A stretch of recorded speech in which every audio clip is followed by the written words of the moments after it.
Welcome back, everyone, to another episode of PMI Shorts. I believe this is number 12.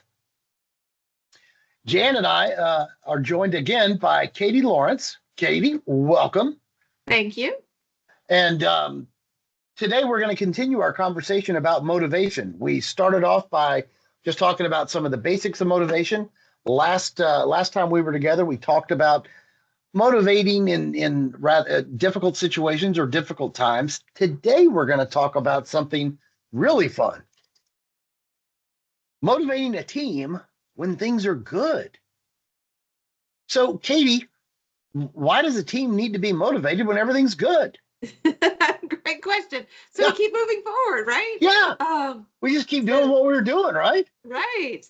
I think that when things are good, things start out great, right? It's cruising along, things are going well. We can fall into traps when things are going well, even if we intend to stay on this good track.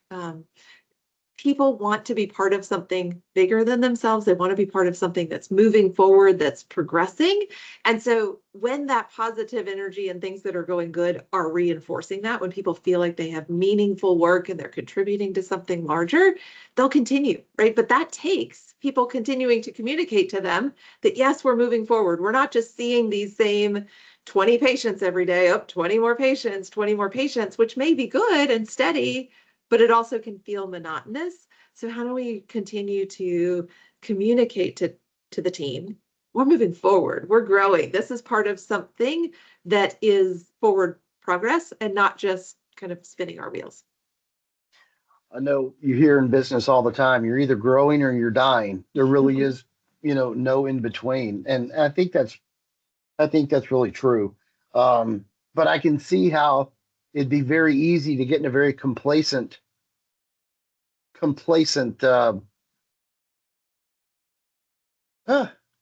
in a complacent spot. I can't, the words escaping me. We talked about the difference in complacency and a rut.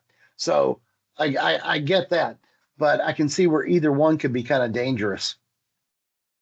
Yeah, I think complacency can lead to some boredom. You can have people who start to not pay as much attention to detail because it just feels like, oh yeah, it's easy to cut corners when it just feels like a habit, and we slice that edge off the habit over and over again, and then we can miss important pieces of patient's care. Whether we're on the phone taking a message, whether we're scheduling an appointment and we miss a key detail, or we don't hear that word that patient mentioned that explains exactly how critical their situation is.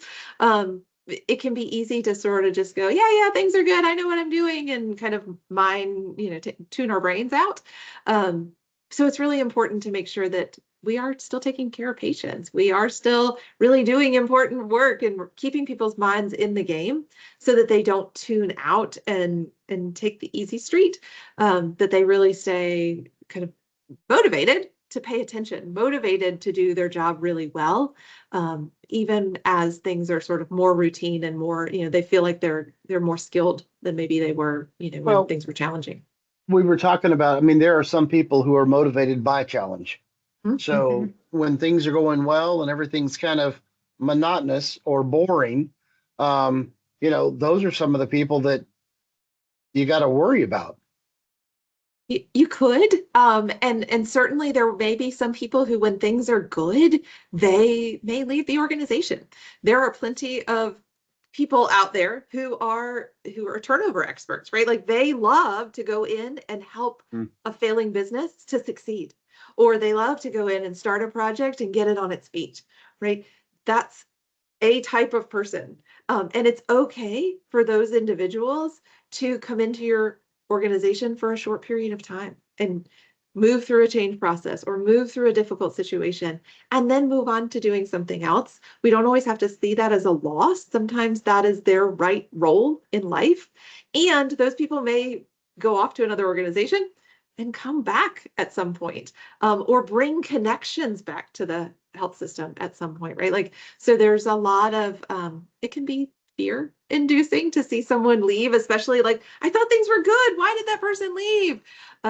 And to realize and recognize that just because things are going well doesn't mean it's the right fit for every individual, and what motivates them intrinsically, what gets them up in the morning, what gets them excited about doing a job. Jen, we were laughing earlier, and we were talking about things going well, but it's like don't invite chaos. Yeah, exactly. So I think sometimes when things are going well, people do become complacent. And sometimes it's that manager or leader that creates the chaos. Because remember, it's not just about motivating the team, it's also about motivating yourself. So, especially if you're coming off an time period where maybe things were chaotic, perhaps you were implementing a new EHR in the office and things were so chaotic for so long, and now you have that smooth road ahead of you, it almost feels unnatural. So you Right. have a tendency to create that chaos. And that often happens unconsciously. Most people aren't aware that they are doing it when they're doing it, right? Right. Most people aren't intentionally going out to create chaos, but their brains are seeking that kind of dopamine rush, that rush of like, oh, what can I fix? What can I make better? And sometimes it's okay to take the time to not try to fix or not try to look for what might be wrong, but to take it as an opportunity to reflect on what's going well. What infrastructure do we have? Where do we want to plan for going forward? So taking a good bit of time to, in times that are good and solid and kind of things are running smoothly, can we take the energy that we might be in other times fighting fires with and instead use it to do some strategic planning? Give yourself an hour every day to think about life, right? Or to reconnect with literature, right? So journals and Well, pieces of information and use it to kind of understand what the industry is going through. And that can feel counterproductive to someone who's a doer, especially if you've been firefighting and solving problems for a long period of time. To give yourself suddenly 30 minutes of professional time or an hour of your professional day to sit and reflect or to sit and learn can feel, it can feel selfish, it can feel complacent, it can feel unnatural. The proverbial interview question: where do you want to be in 5 years? This is the time to answer that question. Yeah.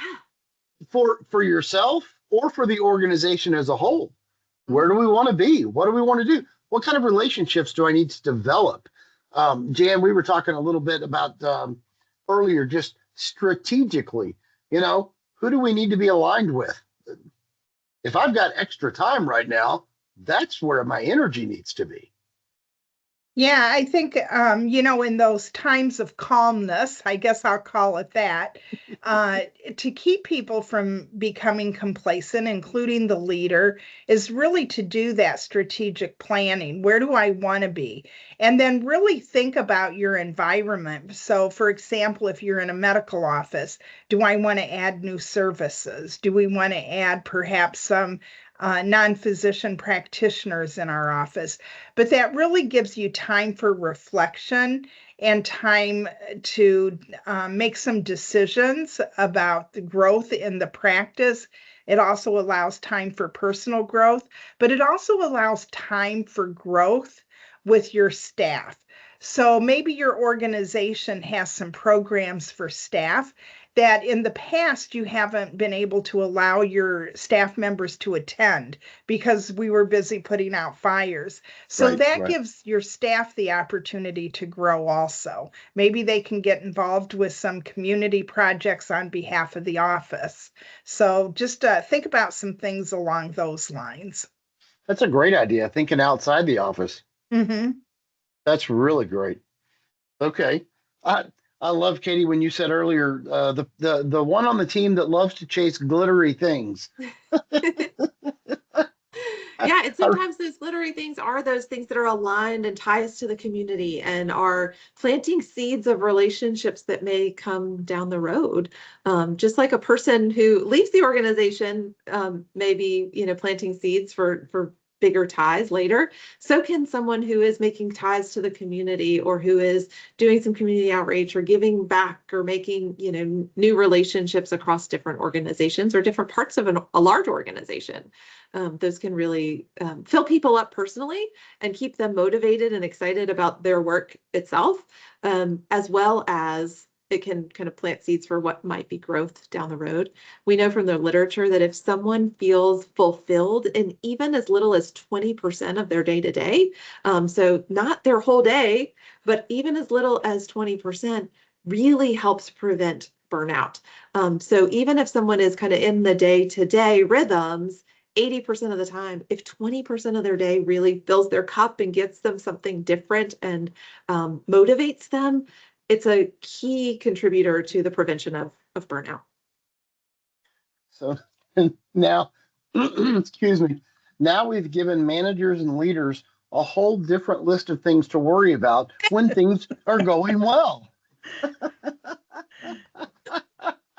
I think the name of the game is continuing to identify that growth will still happen, that humans love to grow. So are Right. you growing by putting out fires and that's a frantic, anxious growth? Or are Yeah. you growing through intentional strategy, intentionally setting good habits, creating new relationships, which is a slower, kinder, gentler energy, but still that Right. forward motion that people want to be participating in. I tell people all the time, I've been productive busy and I've been panicked busy. Mhm. I'll take productive busy any day of the week. Yes. Oh my gosh. Well, Katie, thanks again so much. This has been fantastic. I hope that we can continue these little tidbits of motivation type information for our audience. But that'll wrap us up for today. Jan, Katie, have a wonderful day. All right. Thanks, David. Gotcha. Thank you so much, Katie, for joining us today. Absolutely. I enjoyed it.